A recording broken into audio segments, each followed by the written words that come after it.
স্বীকার করো, তোমরা সেদিন দেখবে কিয়ামতের বিভীষিকাময়ের পরিস্থিতি এতটা কঠিন হবে, একটা শিশুকে বৃদ্ধে পরিণত করে দিবে।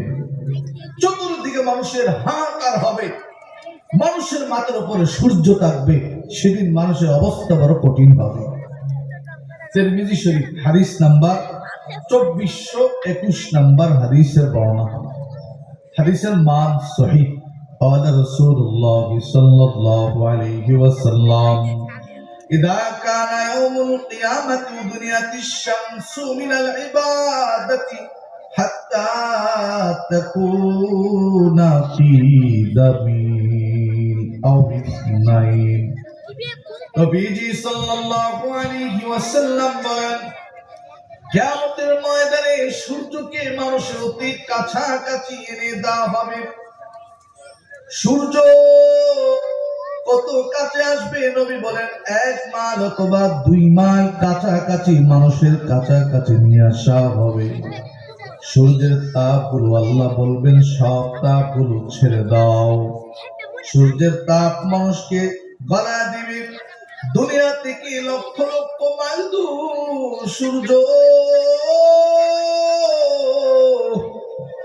তারপরও চৈত্র বৈশাখ মাসের সূর্যের তাপ আমরা সহ্য করতে পারি না। ঘরের ভিতরে ফ্যান চলার পরেও শরীর থেকে ঘাম বের হয়, এসি চলার পরেও শরীর থেকে ঘাম বের হয়। কি বলেন, ঠিক না বেটি? আল্লাহর নবী বলেন, সূর্যটাকে মানুষের কাছাকাছি নিয়ে আসা হবে। নবীজি সাল্লাল্লাহু আলাইহি ওয়াসাল্লাম বলেন, সূর্যের তাপ মানুষকে গলিয়ে দেওয়া হবে। ফায়াকুনুনা ফিল আরকি বিকদরি আমালিহিম, প্রত্যেকটা মানুষ তার যার যার কর্ম অনুযায়ী, আল্লাহর নবী বলেন, ঘামের সাগরে ভিজতে থাকবে। ফামিনহুম মান ইয়াখুযু ইলা রুকবাতাইহি ومنهم من يأخذه إلى عقبيه ومنهم من يأخذه إلى ركبتيه ومنهم من يأخذه إلى حقويه ومنهم من يلجمه في الجامع।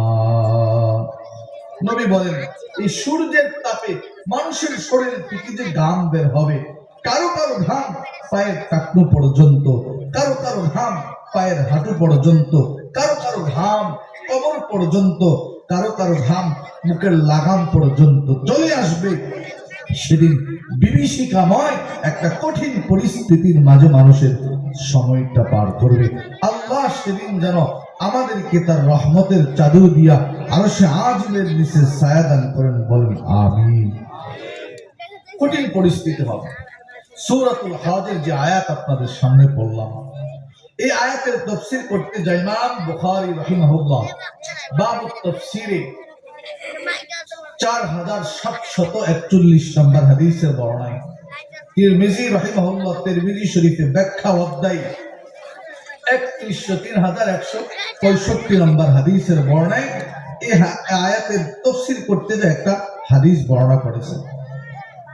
রাসূলুল্লাহ সাল্লাল্লাহু আলাইহি ওয়াসাল্লাম সাহাবীদের কিনে এক জায়গায় যাচ্ছিলেন। হঠাৎ করে নবীজি এই আয়াত পড়লেন, যে আয়াতটা আমি একটু আগে আপনাদের সামনে পড়লাম। পড়ার পরে নবী বললেন, আতাদরুনা আইয়ু ইয়াউমিন যালিকা, ও আমার সাহাবীরা, এমন একটা কঠিন সময় আসবে, সময়টা কোন দিন তোমরা বলতে পারো কি? ফাকালু, সাহাবীরা বললেন, আল্লাহু ওয়া রাসূলুহু আ'লাম, আল্লাহ এবং রাসূল ভালো জানেন সেদিনটা কোন দিন হবে। নবী বলেন, সেদিনটা হবে কিয়ামতের বিভীষিকাময় কঠিন পরিস্থিতি। আল্লাহ পাক রব্বুল আলামিন আদম নবীকে বলবেন, ইয়া আদম ইবাস বাসান্নার,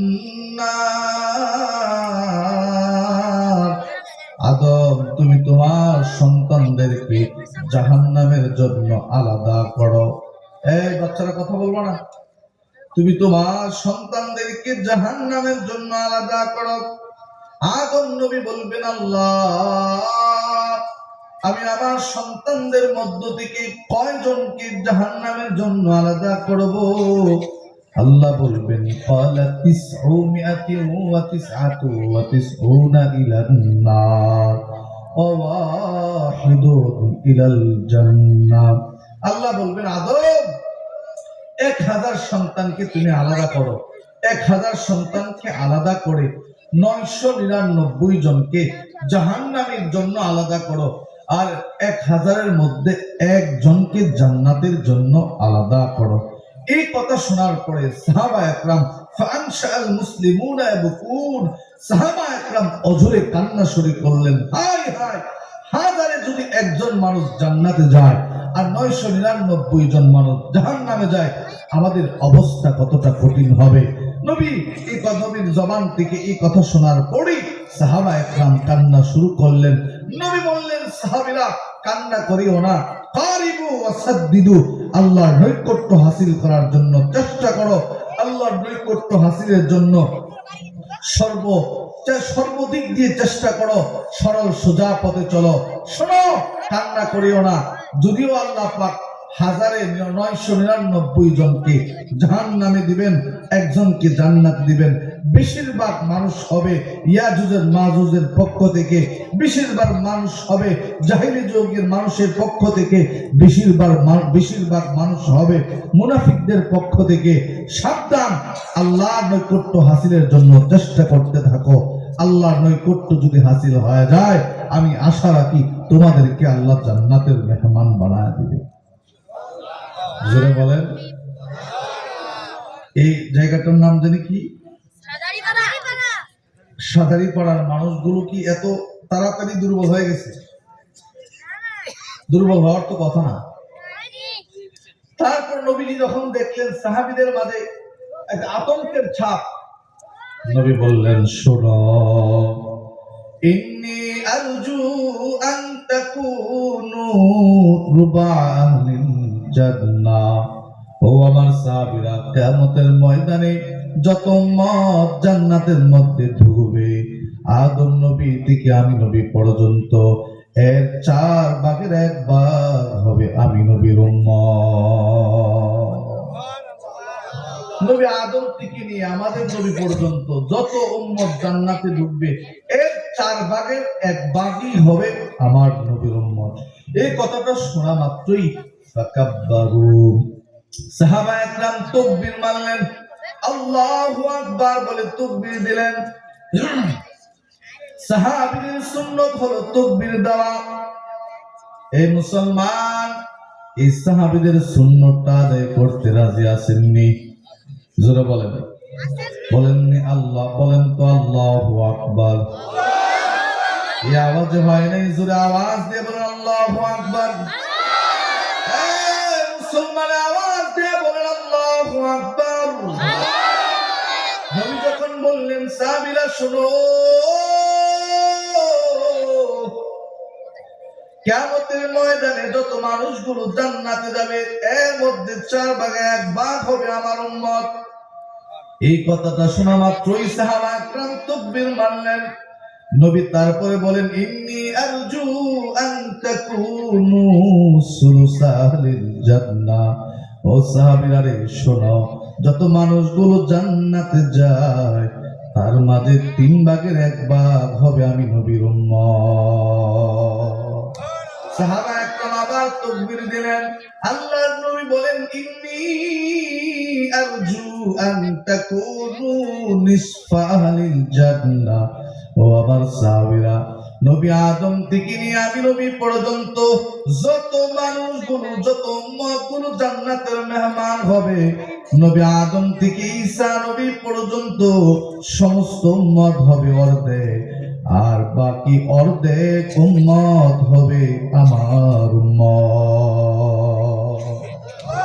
জোরে বলেন না সুবহানাল্লাহ।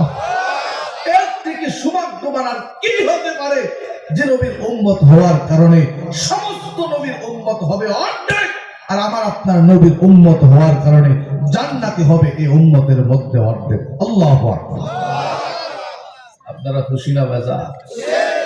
আলোচনা কি চলবে না বন্ধ করে দিব? অল্প কিছু সময় চালায়। আব্দুল আলিম ভাই কি বলেন? না, ওরা আছে তো, সভাপতি সাহেবের অনুমতি চলতে থাকুক কিছুক্ষণ। তো যেটা বলতেছিলাম, কিয়ামতের দিন কঠিন হবে, অত্যন্ত ভয়াবহ। সহিহ বুখারী হাদিস নাম্বার 6527 নাম্বার হাদিসে বর্ণনা। নবীজির বিবি আমাদের আম্মা জান আয়েশা রাদিয়াল্লাহু তাআলা আনহা তিনি বলেন, একটা হাদিস বলছেন, নবীজি বলছেন কিয়ামতের ময়দানে অবস্থাটা হবে এত কঠিন। তুহশারুনা হুফাতান উরাতান গুল্লা।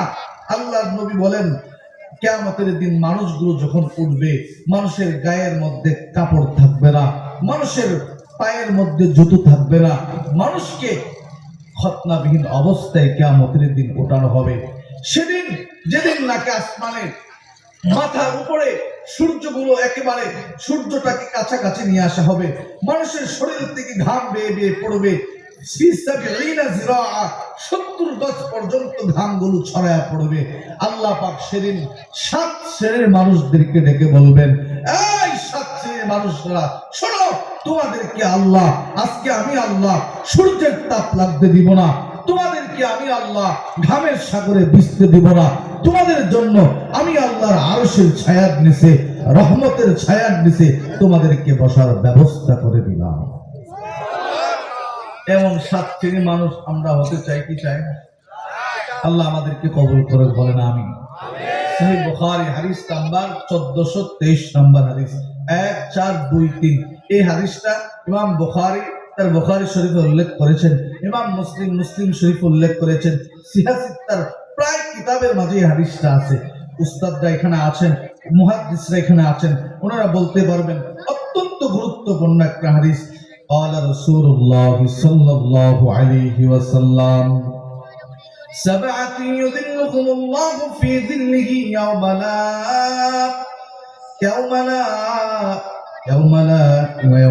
ظل إلا ظله। আল্লাহর নবী বলেন কিয়ামতের ময়দানে আল্লাহর আরশের ছায়া ব্যতীত অন্য কোনো ছায়া থাকবে না। সেদিন আল্লাহ পাক 7 শ্রেণীর মানুষদেরকে ডেকে ডেকে বলবেন, এই গোলাম, আমি আল্লাহ আজকে 7 শ্রেণীর মানুষদেরকে ডেকে ডেকে আমি আল্লাহর আরশের ছায়ার নিচে বসার ব্যবস্থা করে দিব। নবী বলেন এর মধ্যে 1 নাম্বার হলো আল ইমামুল আদিল। দুনিয়ার জমিনে যারা ন্যায়পরায়ণ বাদশা হবে, দুনিয়ার জমিনে যারা ন্যায়পরায়ণ মানুষ হবে, আল্লাহ পাক সেদিন আল্লাহ পাক রব্বুল আলামিন রহমতের চাদরে নূরের তৈরি মিম্বরের মধ্যে আরশে আজিমের নিচে বসার ব্যবস্থা করে দিবে। 1 নাম্বার মানুষ ইনসাফওয়ালা। বলেন 1 নাম্বার মানুষ, হ্যাঁ সবাই বলতে হবে 1 নাম্বার মানুষ ইনসাফওয়ালা। আল্লাহ এখানে আমরা যারা আছি, আমার মা বোনরা যারা আছেন, সবাইকে ইনসাফওয়ালা মানুষ বানায় দেন, বলেন আমিন। যারা দুনিয়াতে ইনসাফওয়ালা হবে, এই ব্যাপারে কয়েকটা কথা বলি। সূরাতুল হুজুরাত আয়াত নাম্বার 9 আল্লাহ বলেন ইনসাফওয়ালাদেরকে আল্লাহ মহব্বত করেন। ইন্নাল্লাহা ইউহিব্বুল মুকসিতিন। নিশ্চয় আল্লাহ ইনসাফওয়ালাদেরকে মহব্বত করেন। সূরাতুন নাহাল আয়াত নাম্বার 90 একটা গুরুত্বপূর্ণ আয়াত, যে আয়াতটা প্রায় সময় মসজিদের খুতবাতে পড়া হয়, যে আয়াতটা বিভিন্ন ওয়াজ মাহফিলে করা হয়। আল্লাহ বলেন ইন্নাল্লাহা ইয়া'মুরু বিল আদল ইন্নাল্লাহা ইয়া'মুরু বিল আদলি ওয়াল ইহসান ওয়া ইতা'i যিল কুরবা ওয়া ইয়ানহা আনিল ফাহশা'i ওয়াল মুনকারি ওয়াল বাগই ইয়া'iদুকুম লাআল্লাকুম তাযাক্কারুন। এই আয়াতের মাঝে আল্লাহ 3টা বিষয় আদেশ করলেন, 3টা বিষয় নিষেধ করলেন। এর মধ্যে 1 নাম্বার হলো, দুনিয়ার গোলাম, আমি আল্লাহর পক্ষ থেকে 1 নাম্বার হুকুম হলো ইন্নাল্লাহা ইয়া'মুরু বিল আদল। দুনিয়ার সমস্ত মানুষগুলো তোমরা ইনসাফওয়ালা হয়ে যাও, ইনসাফওয়ালা হও। আমাদের ব্যক্তি জীবনে ইনসাফ নাই, আমাদের পারিবারিক জীবনে ইনসাফ নাই, আমাদের সামাজিক জীবনে ইনসাফ নাই, এমনকি রাষ্ট্রীয় জীবন পর্যন্ত আমাদের ইনসাফ নাই। ইনসাফের বিপরীত হলো জুলুম। ইনসাফের বিপরীত কি বলেন? জুলুম বলেন। ইনসাফের বিপরীত জুলুম। জুলুম আমাদের দেশে কম না বেশি? যারা বলেন জুলুম আমাদের সমাজে কম না বেশি? যে জিনিসটা যেখানে রাখা দরকার এর উল্টো করার নামই হলো জুলুম। ইমাম নববী রাহিমাহুল্লাহ এবং মুহাদ্দিসিনে কেরাম বলে যে জিনিসটা যেখানে রাখা দরকার এই জিনিসটা এখানে না রেখে অন্য জায়গায় রাখাই হলো জুলুম। আল্লাহ বললেন সাবধান, জুলুম করিও না, সাবধান, সকল মানুষগুলো ইনসাফ ওয়ালা হয়ে যাও। ইনসাফ ওয়ালা মানুষদেরকে আল্লাহ আরশে আজিমের নিচে একেবারে নূরের মিম্বরের চেয়ারে আল্লাহ বসার সুযোগ করে দিবেন। বলেন না সুবহানাল্লাহ। নাসাই শরীফ হাদিস নাম্বার 5379 নম্বর হাদিসের বর্ণনা। قال رسول الله صلى الله عليه وسلم إن المقسطين عند الله على منابر من نور على يمين الرحمن الذين يعدلون في حكمهم وأهلهم وما ولوا। আল্লাহর পয়গম্বর বলেন কিয়ামতের ময়দানে আল্লাহ পাক রব্বুল আলামিন দুনিয়াতে যারা ইনসাফ ওয়ালা মানুষ হবে, সব জায়গায় যারা ইনসাফ করবে, পরিবারের মধ্যে যারা ইনসাফ করবে, এদেরকে আল্লাহ পাক বলবেন গোলাম আমি আল্লাহ আরশের নিচে তোর জন্য একটা নূরের মিম্বরের ব্যবস্থা করে রাখলাম। আল্লাহর রহমতের ডান হাতের, আল্লাহ পাকের ডান হাতের ডান দিকে তাকে নূরের মিম্বরে বসার সুযোগ করে দিবেন। বলেন তো দুনিয়াতে ইনসাফ ওয়ালা মানুষের সংখ্যা কম না বেশি? হুজুরা বলেন, আপনারা বলেন ইনসাফ ওয়ালা মানুষের সংখ্যা দুনিয়াতে কম না বেশি? জোর যার, মূল্য তার, ক্ষমতা যার, জুলুম করে সে। আমার ভাই ইনসাফ ওয়ালা মানুষের সংখ্যা বড় কম। সূরাতুন নিসা আয়াত নাম্বার 135 আল্লাহ বলেন শোনো, ইনসাফের রাজ কায়েম করো, ইনসাফের সমাজ প্রতিষ্ঠিত করো। সাবধান, ক্ষমতা পাইয়া বাহাদুরি করবা না, টাকা পাইয়া বাহাদুরি করবা না, বংশের গরম দেখাইবা না, শিক্ষার গরম দেখাইবা না। মানুষ মানুষের উপর জুলুম করে কয়েকটা কারণে, হয়তো টাকার কারণে, না হয় ক্ষমতার কারণে, না হয় শিক্ষা যোগ্যতার কারণে। সাবধান, কোনো কিছুর বরত্ব নিয়া দিলের মধ্যে তোমার নিচু মানুষের উপর গরব দেখাইবা না, নিচু মানুষের উপর অহংকার দেখাইয়া জুলুম করবা না। জুলুমকারীকে আল্লাহ পছন্দ করে না। ইনসাফ ওয়ালা হও, ইনসাফ ওয়ালা হলে রব্বুল আলামিন তোমাকে মহব্বত করবেন। সুবহানাল্লাহ। ইয়া আইয়ুহাল্লাযীনা আমানু কুনু কাওয়ামিনা বিল কিসতি শুহাদা লিল্লাহ। আল্লাহ পাক রব্বুল আলামিন বলেন ও গোটা দুনিয়ার মুসলমান ইমানদাররা, কুনু কাওয়ামিনা বিল কিসতি, দুনিয়ার জমিনে ইনসাফ, দুনিয়ার জমিনে ন্যায় বিচার, দুনিয়ার জমিনে ন্যায় সঙ্গত কথা, ইনসাফ ওয়ালা জমিন তোমরা জমিনের মধ্যে প্রতিষ্ঠিত করো। শুহাদা লিল্লাহ, আল্লাহর জন্য সত্য সাক্ষ্য দিও। আল্লাহর জন্য সত্য সাক্ষ্য হয় না, মিথ্যা সাক্ষ্য আছে। কথা বলেন না? আমাদের কোর্ট কাচারিতে মিথ্যা সাক্ষ্যে ভরে গেছে না? জোরে বলেন। মিথ্যা সাক্ষী মানুষের জীবনকে অন্ধকারের মধ্যে ফেলে দেয়। এমন অনেক মুসলমান আছে 1000 টাকা নোট দিলে 1000 মিথ্যা সাক্ষী দিতেও তার জিহ্বা কাঁপবে না। এমন মুসলমান সমাজে নাই? আল্লাহ এদেরকে হেদায়েত দান করুক, বলেন আমিন। আল্লাহ বলেন সাবধান, সত্য সাক্ষ্য দিও, মিথ্যা সাক্ষ্য দিও না। আল্লাহর জন্য সত্য সাক্ষ্য দিও। ওয়ালা আলা আনফুসিকুম আবিল ওয়ালিদাইনি ওয়াল আকরাবিন, সাক্ষ্য দিতে যায় যদি নিজের বিরুদ্ধেও যায় তারপরেও সত্য কথা বলবা, বাবার বিরুদ্ধেও যায় সত্য কথা বলবা, নিজের নিকট নৈকট্য আত্মীয় স্বজনদের বিরুদ্ধেও যাই সত্য কথা বলবা। সাবধান, দলির বিরুদ্ধে গেলেও সত্য কথা বলবা, গরিবের বিরুদ্ধে গেলেও সত্য কথা বলবা। মিথ্যা সাক্ষ্য দিয়া কাউকে জেলখানার মধ্যে ঢুকাইবা না, মিথ্যা সাক্ষ্য দিয়া কাউকে জেলখানার মধ্যে ফাঁসাইবা না, মিথ্যা সাক্ষ্য দিয়া কারো সম্মান নষ্ট করবা না। যদি করো আল্লাহ কিন্তু দিলের খবর জানে। কি বলেন, ঠিক না বেটি? দেখেন আল্লাহ কত সুন্দর কথা বললেন, সাবধান কখনো মিথ্যা সাক্ষ্য দিয়া অন্যকে জুলুম করবা না। যদি কারো বিরুদ্ধে মিথ্যা সাক্ষ্য দিয়ে জেলখানায় ঢুকাও, কারো বিরুদ্ধে মিথ্যা সাক্ষ্য দিয়ে অপমানিত করো, তার কলিজার থেকে তার চোখ বেয়ে বেয়ে যে পানি পড়বে, এই পানিটা তোমার বিরুদ্ধে একটা কামান হয়ে আরশে আজিম পর্যন্ত পৌঁছে যাবে। জুড়ে বলো মুসলমান, ঠিক না বেটি? বিরুদ্ধে মিথ্যা সাক্ষ্য দিয়া কেউ কোনোদিন শান্তিতে থাকতে পারে না।